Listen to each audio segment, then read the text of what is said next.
আসসালামু আলাইকুম dear viewers friend, আপনারা যে গাছটি দেখছেন হয়তো অনেকে চিনতে পারেন, এটা আদা গাছ।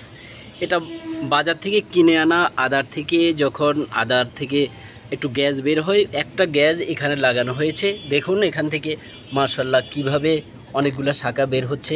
এখানে গাছটা প্রায় পুরা টপটাই এই আদার বিভিন্ন শাখাগুলো বের হচ্ছে এবং আশা করি এই টপটা থেকে ইনশাল্লাহ অনেক পুরা টপটাই আদায় হয়তো ভরে যাবে। আমি পূর্ব এখানে এই গাছটা সংক্রান্ত একটা ভিডিও দিয়েছিলাম, তখন দুই তিনটা শাখা ছিল। এরপরে দেখুন এখন অনেকগুলো শাখা হয়েছে, আরও নতুন নতুন শাখা বের হচ্ছে।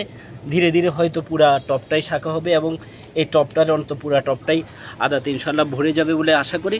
এবং গাছটাও কিন্তু খুবই পরিপুষ্ট এবং তেমন কোনো পরিচর্যা গাছটাতে করা হয়নি। স্বাভাবিক মাটিকে সাথে কিছু কম্পোস্ট মাটি মিক্স করে গাছটি বসানো হয়েছে এবং তাতেই দেখুন মাশাআল্লাহ গাছটি খুব সুন্দরভাবেই কিন্তু গাছটি বেড়ে উঠছে এবং এখান থেকে আশা করি আদা হবে। আপনারাও চাইলেও আপনাদের টবে আপনারা আদা গাছ লাগাতে পারেন, কারণ আদা একটি মশলা জাতীয় গাছ এবং এই পাতাগুলো থেকেও আলাদা একটা সুগন্ধি বের হয়। তাই আমরা চেষ্টা করলে ইনশাল্লাহ আপনারা তবে আদা গাছ আপনারা লাগাতে পারেন। এই আদা গাছ সংক্রান্ত যদি আপনাদের কোনো প্রশ্ন থেকে থাকে আপনারা কমেন্টস করে জানালে আমি ফ্রি হয়ে উত্তর দেওয়ার চেষ্টা করব। সবাই ভালো থাকবেন, বেশি বেশি করে গাছ লাগাবেন। ধন্যবাদ।